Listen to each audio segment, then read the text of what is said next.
Glad to see you taking part in Vintage Night 10. Hey man, I got my jacket. You're trying. Yeah, I actually forgot, but I luckily brought this jacket. So, we're day 3. Day 3. 2 days rodeo down. 2 days of rodeo down. 2 days of CFR. 2.5 days of CFR down. It's good, man. Yeah. We're buzzing. We're making our way through it. I'm tired. Why? We're all tired. That's just been a lot of work, a lot of running around, and some late nights too. So it's true, yeah. But it's worth it, right? But it's worth it, man. We love it. So a couple more days. Friday night, rank pen will be a banger of a rodeo it's a TV coming pen, up. isn't it? It's gonna be real good.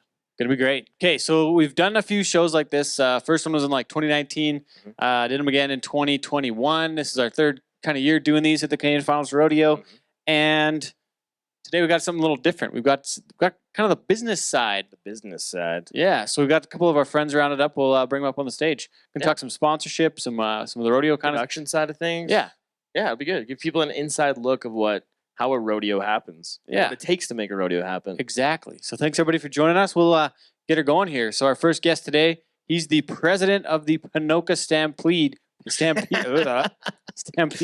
Ponoka Stampede. Jason Klein, thanks for joining us. Yeah. Thanks Jason. Guys. Thanks for being here. Yeah, no problem. Thanks for asking me. Yeah, and so now we have we had to welcome our Canadians first. Come on, boys. Come on. Right through the shot. Mind the camera. Come on, guys. Come on. Jeez. So for those over on the stage left side, our bull riders and tied-on ropers signing autographs on the left side of the stage. The stage, yeah. Let's get your autographs over there and then come check out the show after that. But our next guest, he's all the way from. I was trying to get into the international side of things because our next two guests come with us all the way from America. The U.S. of A. The U.S. of A. They're so Q born in the USA. Yeah. Oh no, sorry, we're not going to get that one. Damn. Too little, too late. We didn't tell Duncan early enough. Sorry, man. Anyways, he's our friend from Sweet Pro Feeds, Eric Thornburg. Welcome to the show. Hey. The crowd goes wild. So Eric actually brought a couple sweet PBR. Who do you got there, Eric? Who'd you bring with you? I've got some bobbleheads here for those two lucky fans over there in the face paint. Nice. Which bull is it? Bruiser? This is Sweet Pro's Bruiser, 3-time champion of the world. Not a big deal. Come get your prizes, girls. We got come on up. Sweet bobbleheads for you. Yeah. Nice. Cool. Don't throw them. Can you catch? Here you go. Nice. Outstanding. What a way to start it off. Thanks, Eric.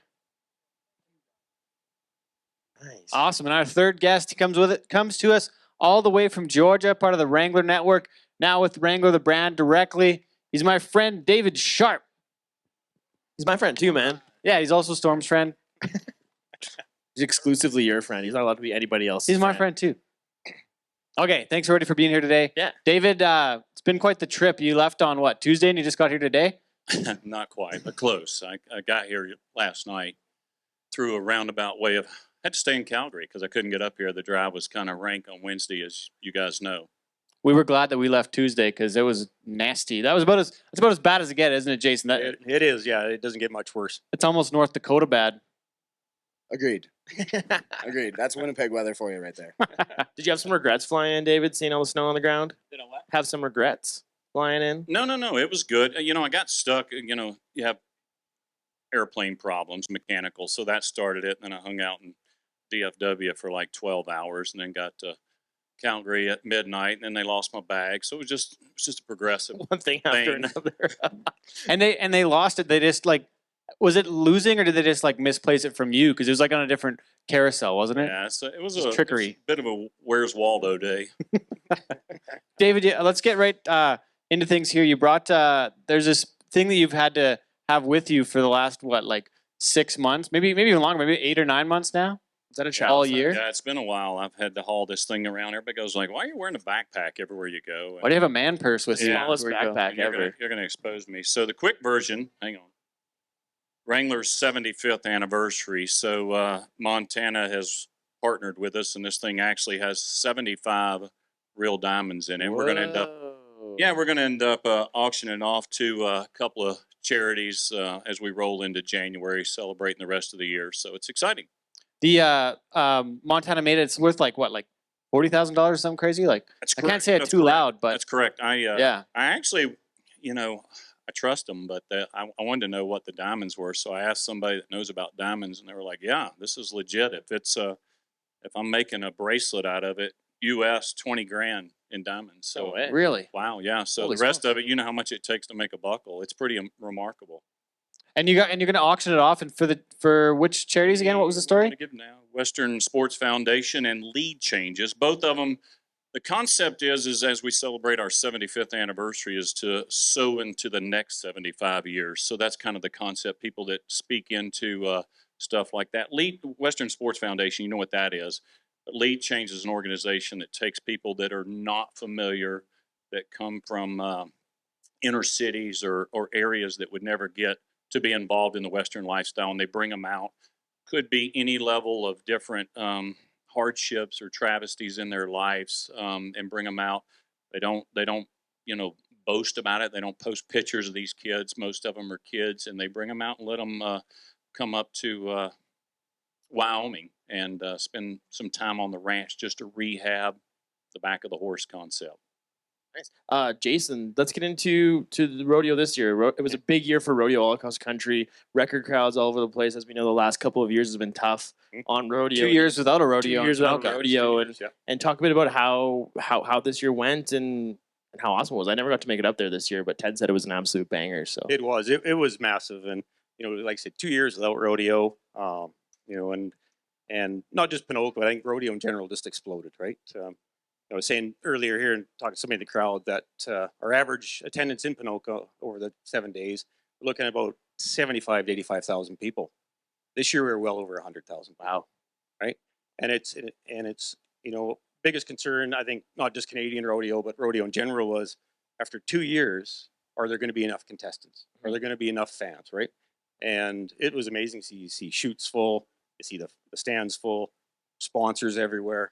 And I think as a community, the Western community, the rodeo community really came back together, right? And came back together with a vengeance. And it was fantastic. We almost had too much content at times. We were kind of filling and making sure we had enough stuff, and then there was a ton of stuff to do. It ended up being way better show kind of thing than we expected to, right? Yep. Yeah. I mean, it was.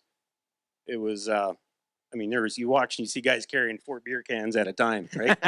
And they used to, in the old days, they'd set them down to have a fight, right? Now they'd set them down just to shake hands with their neighbors. I mean, it was pretty good. Haven't seen anybody in too long. Exactly. Well, and for those who may watch this back later or don't know, Ponoka's not the biggest of communities. How did the small communities and the smaller committees stay together during these 2 years without rodeo? Well, I mean, it was tough. And again, like we went, 2 years, and prior to that 2 years, we just built a brand new facility with, super suites and all kinds of stuff, did a lot of investment. For us, long history and, good track record of taking care of ourselves, we're okay. But, the smaller communities, especially, we look at Ponoka, so much comes out of that rodeo that goes back into the community, right? And, you really seen that in the 2 years, we're not being able to give back. Really, it hurt a lot of groups. And, the smaller the communities, I think the bigger that impact was. Have either of you guys been to Ponoka? Eric, no? Yep. David, you have, or I have not. Tim and Sam have done that one? Stu. We always Yeah. streamed it, but yeah. Yeah. But so for you guys that don't know this, Ponoka's a town of like what, 5,000-6,000 people? About 6,500 people. Yep. So 110,000 people come to this rodeo in a town of 6,000 people. A lot of people. Yeah.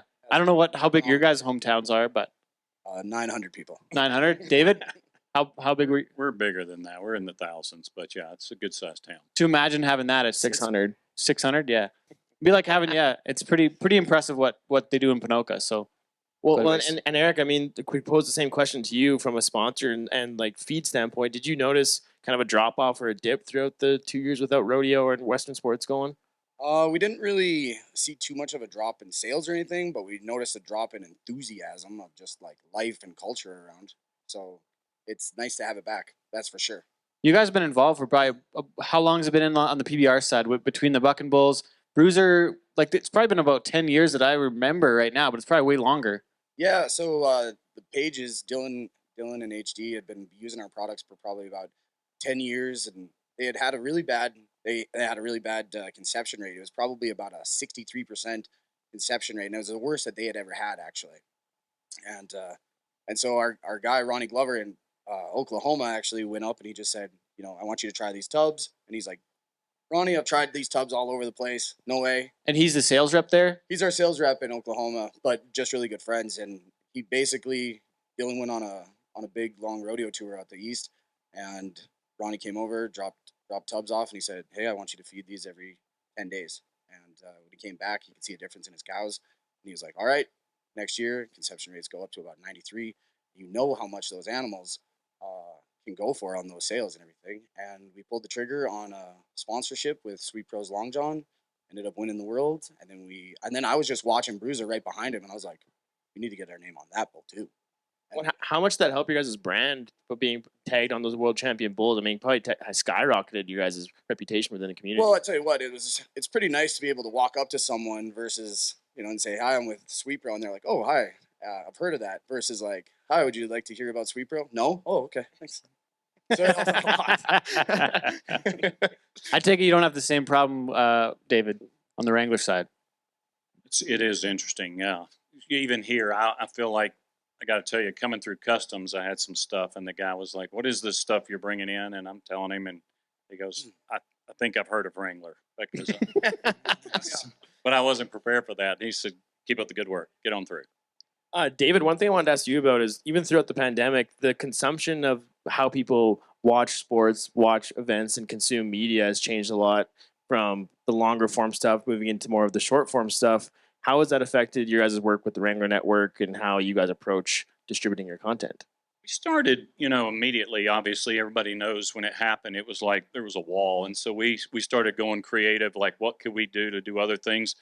And, the truth is, a lot of great videos from Pinoca. We started repurposing content, which, there was a general gnashing of teeth for content. But we also coming up with creative thing. We have a basketball tournament in the States, March Madness around that. So we came up with April Dadness. We had people telling dad jokes, which, by the way, came down to two legends, J.B. Mooney and Cotton Rosser at the final to tell a dad joke. So it was good to watch some of that stuff. But as you mentioned, and you hit on it, the short form content became king then, to do things to get people, because everybody was sitting around going, what to watch, just scrolling through their phones. So we were trying to find something to stop the scroll, and that's how we kind of tackled it. Do you remember what the dad off joke ended up being? The championship match? I need to look that up. Yeah, I don't remember exactly. They were so good, though.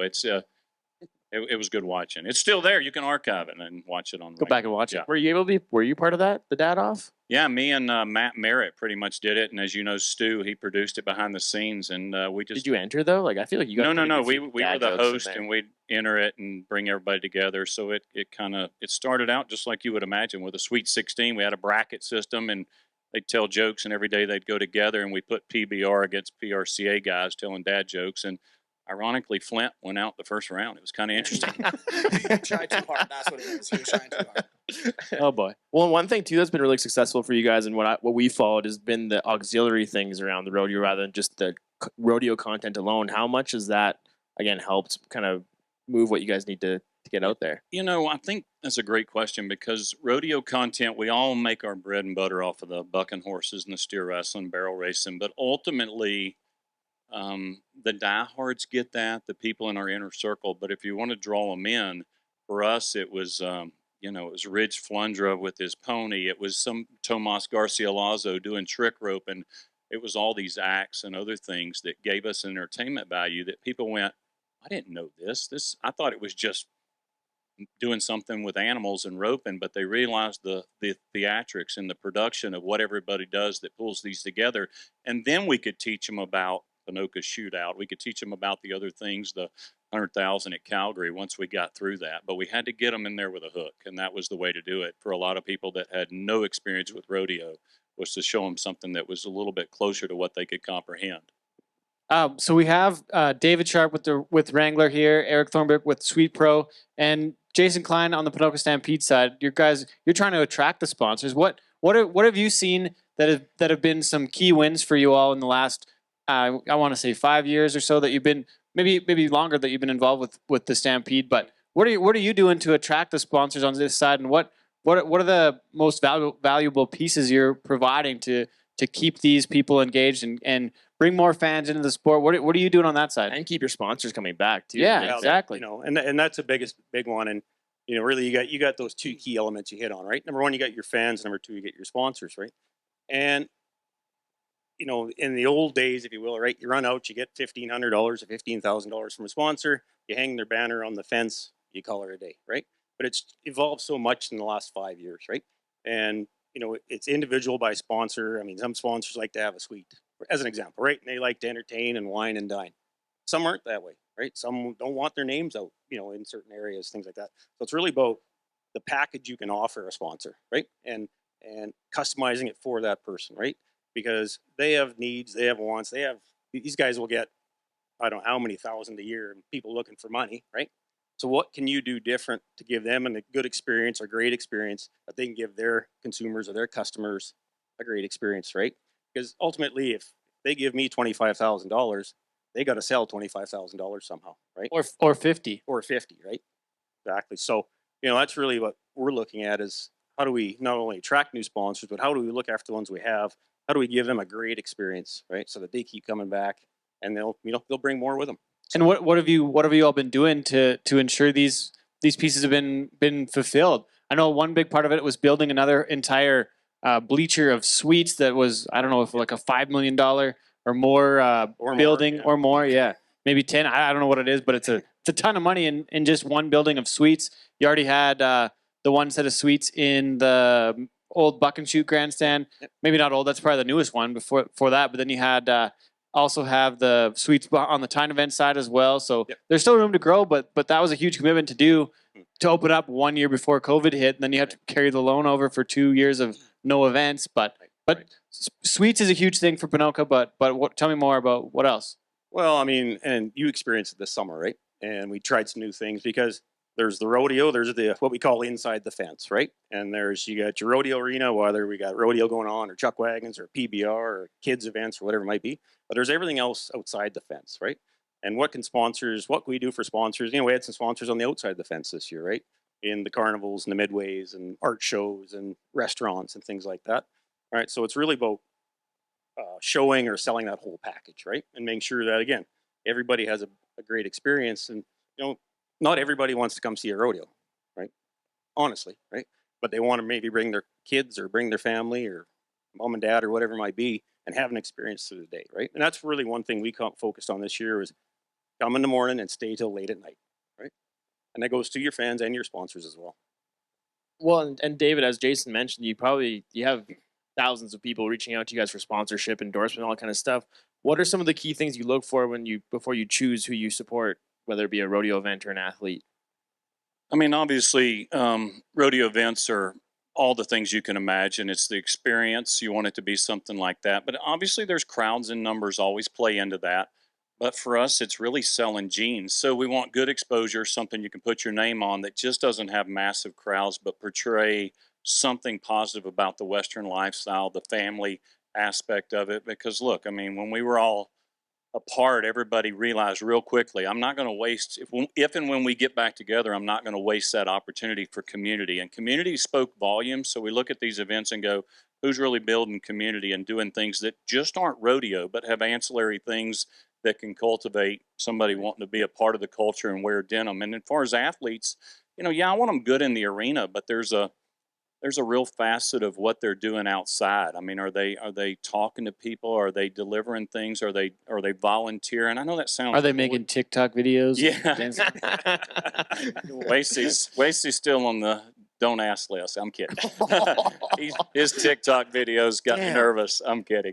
Coming from the guy that makes them with the buffalo coat. Yeah, come on, man. We've seen you doing this. True stuff. story. True story. But I'm already in. So, but yeah, that's the truth of it. I mean, it's really because I look at these athletes, and I mean, there's a couple of things that I realize. I ask them all the time. I said, you know, would you do this? Would you really do this? Be a part of Wrangler for free? Because I honestly probably will never be able to pay you what I think you're worth because you have great worth, and I don't know that I can ever get there. And because in the arena is kind of their platform. Even though for years we were raised on watching everybody wear brands in the arena, But now that's their platform. Everything else is kind of ours. Does that make sense? Yeah, that's a good way of looking at it. Could pose the same question to you, Eric. What are you guys looking for, even when it comes to choosing to attend a certain trade show and stuff? Because like even like with the CFR, it may not be the best fit for a feed company too. Well, I guess off the top of my head, the thing that we kind of look at the most is one, do you use the product? Like, are you actually using the product? Do you know it? Do you believe in it? Are you respected in the community? Do you have friends? Things like that. That's what we look at. Ooh, it is so hot up here. But yeah, that's kind of what we look for. And then like partnerships, like value added partnerships with you guys, for instance. Oh yeah, That's been like the huge. T-shirt. Oh, Yeah. What a T-shirt this is. For those Look at that! for those that don't know, Oh, look at there. we've been working with Eric for a few months Dang. now. Oh, much better. Thanks, guys. I can finally breathe. Well, and then I guess like the second part to that question, people in the cattle industry like tend to be Oh, yeah. very set in their ways, and when you're trying to like get into a new market or attract new customers, how do you have to do that to get people to change what they're already doing? Because if it's kind of if it ain't broke, don't fix it type of thing in the cattle industry. Well, for us, so Sweet Pro's my dad's company. You know, I never thought I was going to work for the man, and I just came up and took the Canadian account. And I was like, let's do this. So their livelihood is my livelihood. So I need their programs to be successful, and I think we bring that to the table. I think we bring that to the table, and it's always easy to take like something where a program's a little bit off and make that good. It takes a little bit more time to make a good program just that much better, but that's what we do. What have been some of the biggest successes you've seen up here so far? It's been how long have you guys been up this way, and how long? Like, cause you're personally going to all the accounts now. Like, are you all of Western Canada or all of Canada altogether? Like, you're on the road most of the time, Making the miles. making the miles. Yeah, so it's on. They're kilometers up here, but yeah, we've been on the road. Yeah, so all of Canada. But I think the biggest home run we hit was picking up the Calgary Stampede as a customer. That one's pretty special for us. And that's the ranch, Tyler Craft, Yep. and all the bucking horses now. Yep, met them through Chad Bestplug. So Tyler Craft's eating sweet, bro. Yeah, Oh damn, look at that CFR, NFR pickup man now. it works. That explains a lot. Tell us more about what goes into it though, because it's something kind of new as part of the deal too, right? What's that?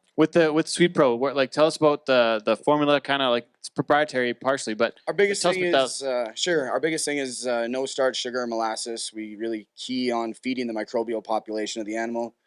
Basically, using just rough cowboy math, 1 pound of Sweet Pro replaces about 13 pounds of hay or forage for an average 1,600-pound mother cow, and then herd health goes up. So that's basically what we bring to the table. So value added that side, and then our horse side, we've got our Equipride and our Equilix, and again, no starch, sugar, molasses. We're just kind of on the grow, and then we're really good at hoof growth, hair coat, colic issues, and then after that, it's just muscling up.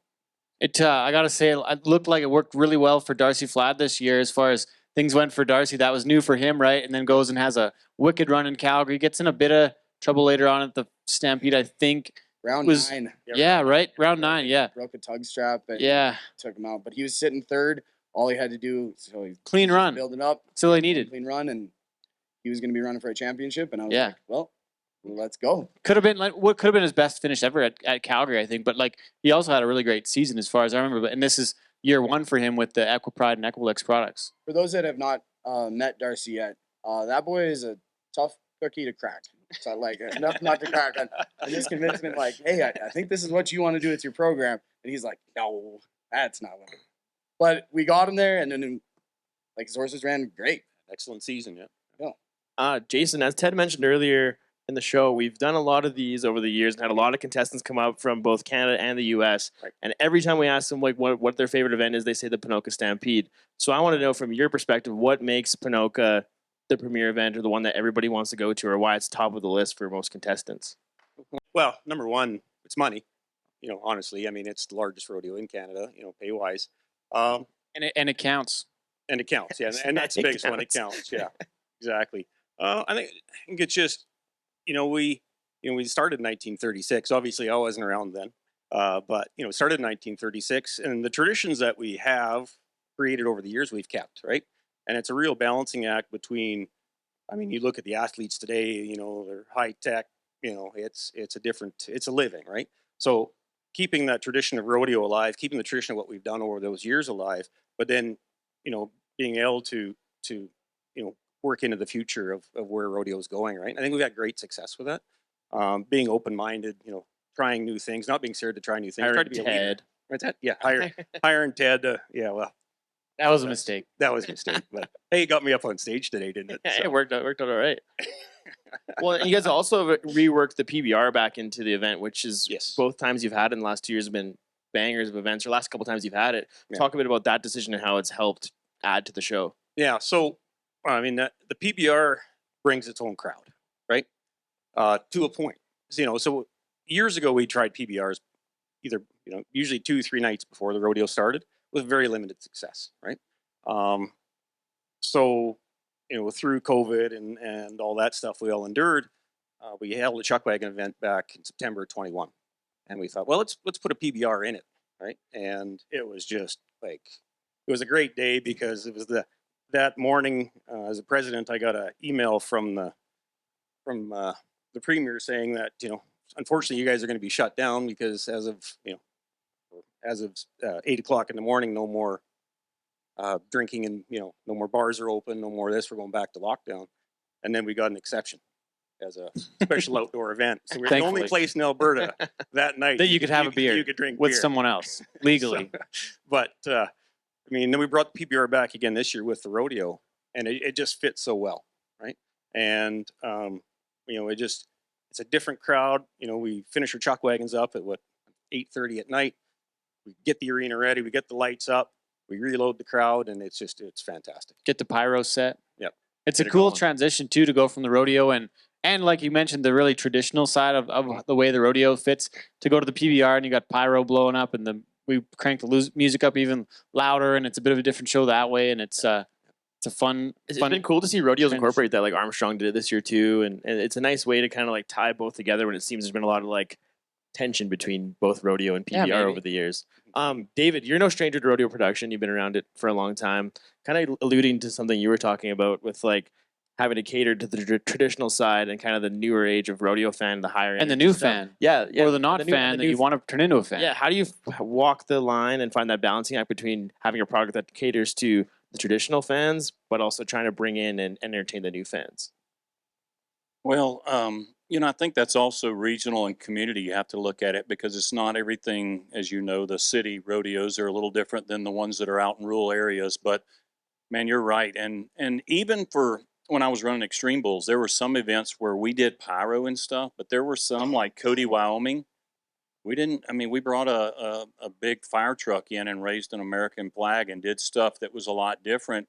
No pyro involved, and some of the openings were much more gratifying without the pyro, right? So again, it's really it's not any different than sales. You have to read your customer a little bit and your consumer and your fan base, but you also have to. I mean, you play music, so you know you can't just play country music and happy trails the whole time, but you can't pound them with Metallica the whole time either. So it's the same scenario. It's got to be a sweet pro balance in the whole thing, to a sweet professional good. balance. Trademark. That's And- why I'm rocking these Wranglers right now. There you go. Long live Sweet Pro. So, but that's what you got to do, is just find that balance and really listen to your consumer and not go, look, I like raspberry chipotle, and that's what I'm going to have on my shelves. No Coming matter from the what food they, guy. no matter what they like, right? I mean, no, because I mean, it's like, I mean, you can't just go, this is what I like, and live with, especially music guys. I see music guys learn and they go, I really like this song, but that doesn't always cater to everybody else. So you know, you have to really select it. No different in production. You have to do what everybody else is like, and then be aware of the nuance, just like y'all do with music. What's different, what's cute, what's fun. TikTok man knows the game. Love the game, baby. Talk about the new role too, David. This is something that you took on in the last, is it 6 months kind of thing? Not even really. So it was really June. I started at the PBR finals in Texas. So yeah, it's been a wild ride. I wasn't really planning on Canada and some of the other things, so it kind of evolved into that, taking over a lot more stuff. And we're still, you know, I'd like to say that that, you know, COVID is over, but there's still the lingering effects of the supply chain. As you know, you order stuff. So that's been a hurdle. I get a lot of challenges with that. And then in I don't know how it is here, but in the States, we're still battling labor coming back. So trying to get things embroidered or do work or transport stuff.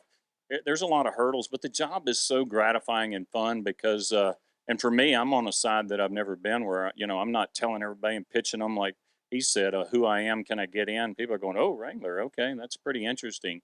So it's fun from that standpoint. But man, you know, for me, it's really about people and connecting. I mean, you know this, Ted. You and I've sat around and talked a lot of times over the years, and getting to know people, understanding their struggles and their challenges. And well, I spent a lot of time with my wife would tell you probably 14, 16 hours a day on the phone, but I spent a lot of time with a lot of challenges, not just from supply chain, but supply chain in people's life and heart and what's going on with their family and their rodeo career through injury. So it's almost like a little bit of a high school counselor meets, you know, inspirational gene salesman at the same time. So How did it work for Wrangler the brand over the 2 years where there were no events? What did you see on the side of the endorsees and that side of things, or in your experience now with a couple of years off? Because we as athletes in that business don't have as much to offer in that time off, but a lot of the sponsors still stuck through the whole way. Wrangler did, because I was on the network side and they asked us to do some things different, but the Cowboys and Cowgirls, they really couldn't. Now you guys had some people, a lot of people that just came south, and because we didn't totally shut down in rodeo, it was very limited and crowds were limited, as you know. But man, people really stepped their game up. There was a lot of people that said, you know, all right, I give. I'm going to do Instagram. I may have had Facebook, but I'm going to do something different.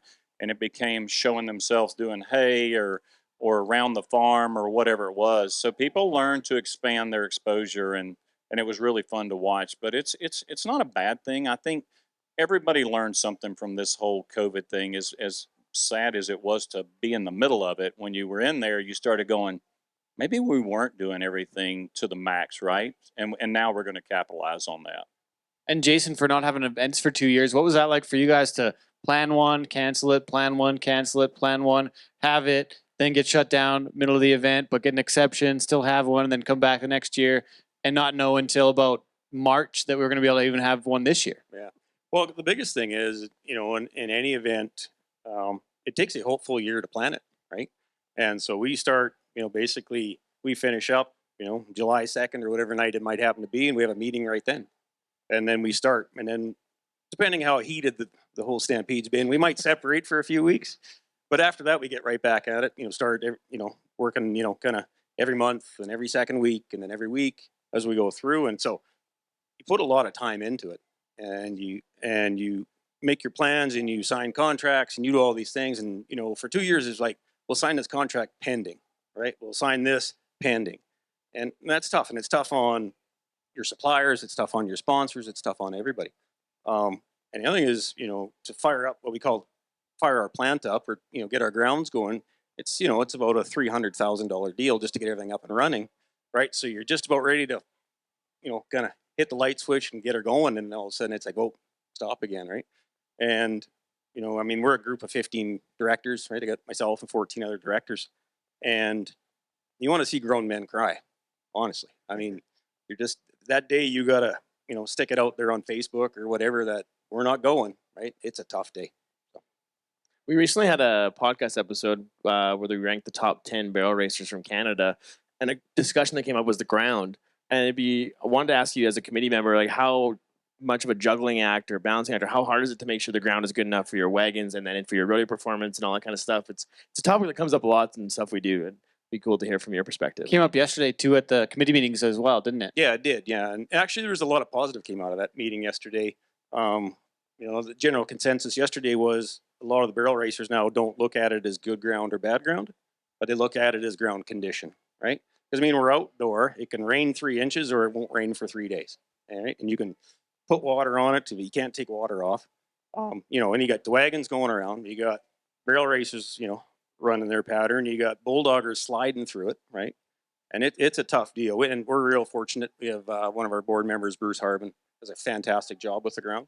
But it's a balancing act, and the other thing is you can never make everybody happy, right? Just the way it Possible. is, right? Never gonna happen. It surprised me too. So Well, and to that point, like how as a committee person do you deal with the like even from a like fan standpoint, like we Teddy and I as sound guys, we get all the complaints. Oh, it's not loud enough, or it's too loud, or it's way too loud, or yeah. this song. Way Like too loud. I was at a committee meeting this year where I had two different committee members come up to me like, "Hey, it was a little loud last night," and then another one comes like, "Hey, can you turn it up compared to last night?" And so I don't know how do you do it? well, I give a lot of Ted's cards out. Number one. You guys any complaints to give it? Here's a suggestion box. Yeah, that's right. Yeah, I just pin them in the washrooms. They're just like, yeah, music too loud, phone this guy. No, just kidding. No, you can't please everybody, right? And you never will. So in the past we've had okay, well tonight we're going to turn it down and we're going to have an older act or something, and then we'll kind of keep it down. But then tomorrow night we're going to light it up, and so now we've just kind of been, light it up every night. May as well, I guess. Eh? No. Well, I guess one more thing too is something we've noticed, or I've noticed in all the committee meetings and things I've been part of over the past few years is recruiting new people to join the committees, and it's that there's not the turnover isn't what it used to be, and Right, recruiting right. young people to be part of to volunteer their time to work on a rodeo committee is a hard thing to sell to somebody. So It is. how do you or some other committees you've seen approach the recruiting process? It's tough. I mean, a comment was made yesterday in the CPRA meetings that you want somebody on your board that's been there, been a cowboy. And, that's important, right? And you have to have a really good balance. You need somebody that's been there, understands it, whether it's a bronc rider or a wagon driver or what it might be. But you also need people with business sense, right? You need people that understand how to, make budgets and make plans and sign contracts and do those things. Even have contracts. Yeah, exactly. Even have contracts. Yeah. You should see Ted's, by the way. It's pretty good. I made it up. But it's, you have to have a good balance, right? We're fortunate. I mean, we've got generations of guys. Yeah. I mean, so we're fortunate that way. But there's less and less people that want to commit their time to anything, and not just rodeo committees, to any type of committee, right? It's getting tough. Well, and it's a volunteer position. You gotta have time, and there's gotta be a why. Like, what's the why? Well, it's, and it's different for everybody, right? You got ex bronc riders that just want to stay in the sport, want to be involved and give back. You've got guys that just want to give, people, I should say, that just want to give back to community, right? You've got people that, maybe they were sentenced for something they should have done. I mean, whatever, but just kidding. That's contract. All right, I want to get back. We can probably finish up here quick ways, but Pretty much hit everything I wanted to hit. yeah, okay. One more thing though, I want to talk, Eric. We talk about the CFR, and then Wasey brought up the barrel racing side of things, and I haven't heard much. I maybe need to ask more questions here, but where are you at with the Equipride and Equilix and the barrel racing side of things? We're gonna see like Some recruiting this week. are we gonna see some like barrel racing horses like Sweet Pros? Hot Donna. Is that like gonna be what's next that way? Is that the next forte with Sweet Pro? I'm sorry, did you say a hot Donna? That's one of the horses' names. Shelby Shelby Spiel, horse of the Spielman's year, horse name, Hot yeah. Donna. There we go. Yeah. Possibly. We're gonna take baby steps up as we go along, but I think what we're gonna do is focus on those ropers. Lady ropers, I think that's gonna be a big thing for Breakaway. us next year. I see. Awesome. Well, I guess one more question for each of them. Go ahead. It's kind of for all you guys. Like as we head into the last few perfs of the CFR, what are you guys looking most forward to checking out or seeing? Some matchups, some events, certain people. Yeah, well, I guess for Pinoca, Aside from being on the show, well, yeah, this is the highlight. Right? I mean, selfishly for Pinoca, our queen, Mackenzie Skeels, Miss Pinoca Stampede, is up for Miss Rodeo Canada tonight, and for myself personally, that's why I'm here today. Is hopefully we Pulling can, for Team Pinoca. Fingers Pinoca, crossed. exactly. Eric, Yeah. what are you looking most forward to for the rest of the weekend? I guess honestly, just surviving. Must be good. Just Getting emotional. You just can't talk surviving. about it. This one. And David, this is your first time up here to the Canadian Finals. What do you think of the perf last night? What are your thoughts? And Well, I didn't know what Sideways. I know David's highlight is seeing me, so we don't really need True. to go too far. his day's complete. I didn't even know this was coming. This attire. We should have told you Remind about me what's retro this for? Yeah, I didn't know. Vintage night. So we Vintage planned, night. We planned some themes for each night of the CFR. If you would follow our social media, you'd see that. I've been posting about it. But yeah, tonight is our vintage night.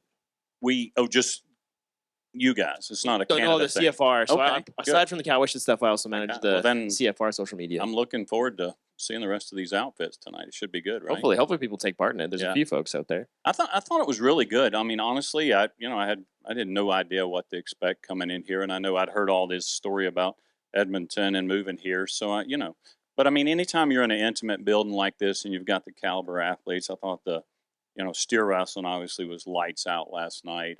Really liked watching the Bronx as always. I really like this kid Ben Anderson. I've met him only once at Cheyenne, but man, what He's a a good great kid. kid! I Yeah. love this guy. So Mhm. really fun to do that. And I have not got to. You got to remember, I've not met. I've talked to a lot of the endorsees. Never seen them in my life, so I don't know a lot of them at all. Even though I've talked to them on the phone or text or whatever. So I'm probably most excited is just connecting with people. I've done that through a few committees. So that's the whole reason for me to be here is just put a name with a face and shake somebody's hand and look them in the eye instead of on the phone, right? Or text message or email or whatnot. Yeah, there's a lot of stuff like that. Well, thanks for being here, David. We're glad to have you. Again, thanks for joining us on the show this afternoon. Eric, same to you as well. Thanks for being here. And Jason, thank you. Yep, thanks, guys. Best of luck to Mackenzie this evening, too. Yeah, you betcha. All right. Thanks, everybody, for joining us. This has been Cowboy Shit Live for Friday, November 4th. Performance of the rodeo starts 6 o'clock at the Peavey Mart Centrium. We've got the Cowboy Shit and Sweet Pro watch party starting at 6 p.m. or 5 p.m. as well. Cody Lamb's coming Cody up Lamb's next. coming up next as well. We're And back tomorrow. with our last show, Ricky Tiki Wanchuk as well as Colby Wanchuk and Kayla Ether are going to be a fun show too. So come see us tomorrow. Thanks for joining us today. We'll see you next time. Cool. All right.